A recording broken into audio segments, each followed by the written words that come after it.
శ్రీ గురుభ్యో నమ. శ్రీ మహాగణాధిపతయే నమ.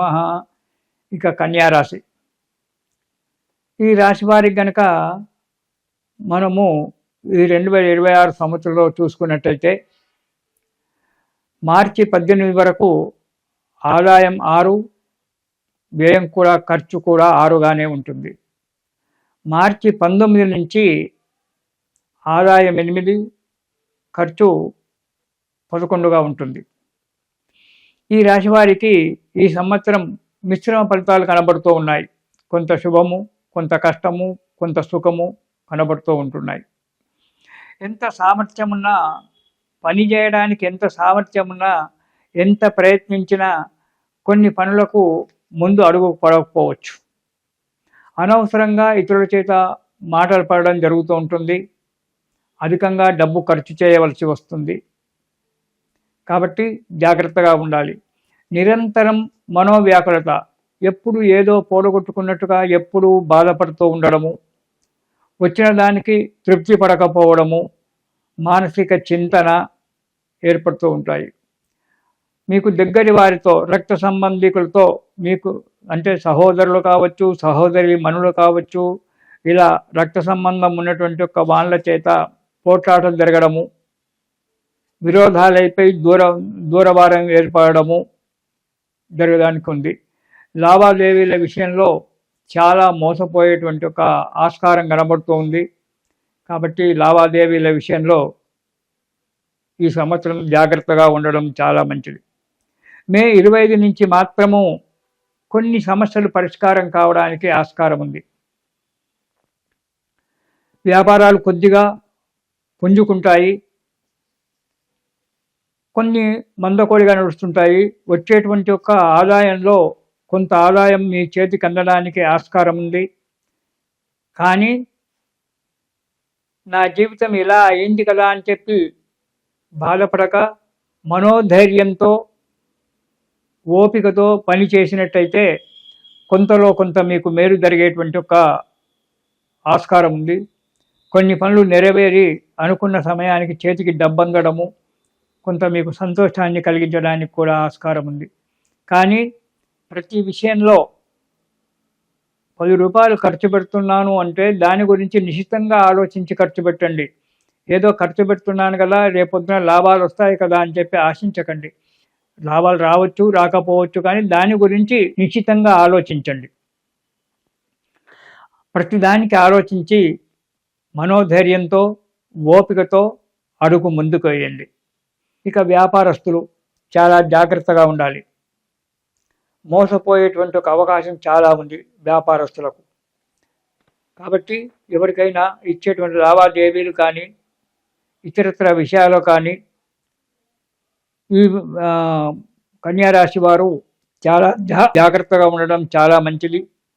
మే 25 తర్వాత వ్యాపారం కొద్దిగా ఉన్నతి జరగడానికి ఆస్కారం ఉంటుంది, పుంజుకుంటుంది.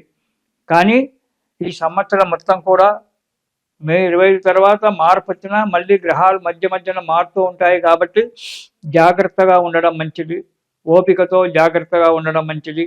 దృష్టి వ్యాపారం మీదనే పెట్టి లావాదేవీల విషయంలో జాగ్రత్తగా ఉండండి. ముఖ్యంగా ఈ ఫైనాన్స్ వాళ్ళు ఎవరైతే ఇచ్చే వాళ్ళు ఎవరైతే ఉంటారో వాళ్ళు జాగ్రత్తగా ఉండడం మంచిది. దానివల్ల మీకు అనుకూలమైన వాతావరణం ఏర్పడుతూ ఉంటుంది. ఇక విద్యార్థులకు శ్రమకు తగ్గ ఫలితం, దాని గురించి ప్రత్యేకంగా చెప్పుకునేది లేదు. శ్రమకు తగ్గినటువంటి ఒక ఫలితం వస్తుంది. విద్యార్థులు ఎవరో చెప్పారని చెప్పి ఇతను బైపీసీ తీసుకుంటే బాగుంటుంది, ఎంపీసీ తీసుకుంటే బాగుంటుంది, సిఈసీ తీసుకుంటే బాగుంటుంది అని చెప్పి 10 మంది 10 రకాలుగా చెప్తూ ఉంటారు.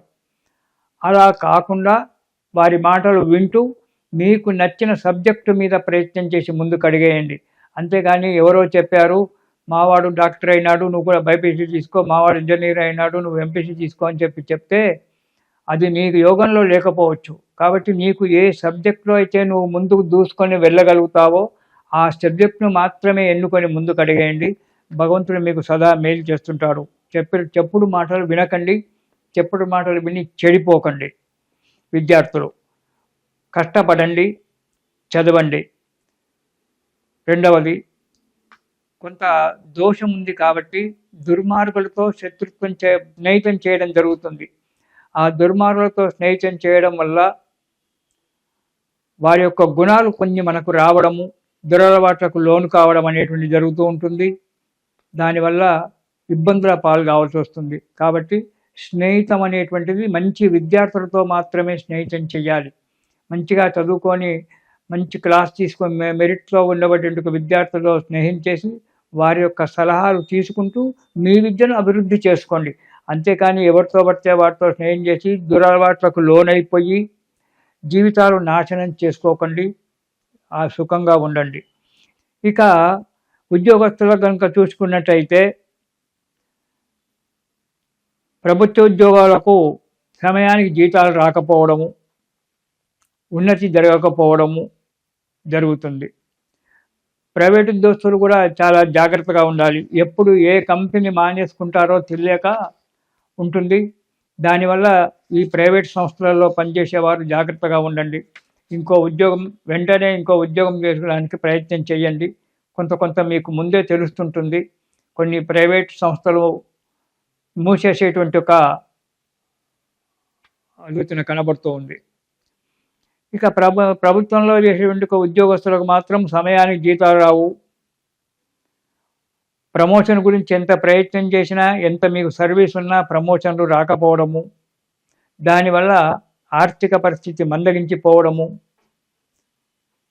అప్పులు చేయడము, రుణాలు చేయడము, ఆ రుణమిచ్చిన దాతల చేత బాధపడము, సరి అయిన కొత్త వారికి నిరుద్యోగులకు కొత్తగా ఉద్యోగాలు దొరకకపోవడము, దొరికిన ఉద్యోగంలో కూడా స్థిరత్వం లేకపోవడము, ఎప్పుడు మానసిక చింతన, ఒకవేళ దొరికిన ఉద్యోగంలో అయినా కష్టంగానే ఉండడము, ఎప్పుడు పొమ్మంటారో ఎప్పుడు రమ్మంటారో కూడా తెలియనటువంటి ఒక యోగం కనబడుతోంది. మే 25 తర్వాత మాత్రము కొంతమంది ఉద్యోగస్తులకు కొద్దిగా లాభసాటిగా కనబడుతుంది. వాళ్ళు చేసినటువంటి ఏమైనా పొరపాటు ఉంటే ఆ సమయంలో వాటిని అధికారులు సరిచేసుకొని వాటికి మంచి చేయడానికి చేయడం అనేది జరుగుతుంది. ఇక ఈ కన్యారాశి వారు ఈ సంవత్సరము గురు స్తోత్రము, శని స్తోత్రము రెండూ కూడా పారాయణం చేయండి. ఆ గురువుగారి యొక్క అనుగ్రహం వల్ల మీకు అడుగు ముందుకు పడి సుఖంగా సంతోషంగా ఉంటారు. ఈ సంవత్సరం మొత్తము గురు స్తోత్రము, శని స్తోత్రం కనుక పారాయణం చేసినట్టయితే కన్యా రాశి వారికి సుఖంగా సంతోషంగా ఉంటారు. ఇది శుభం.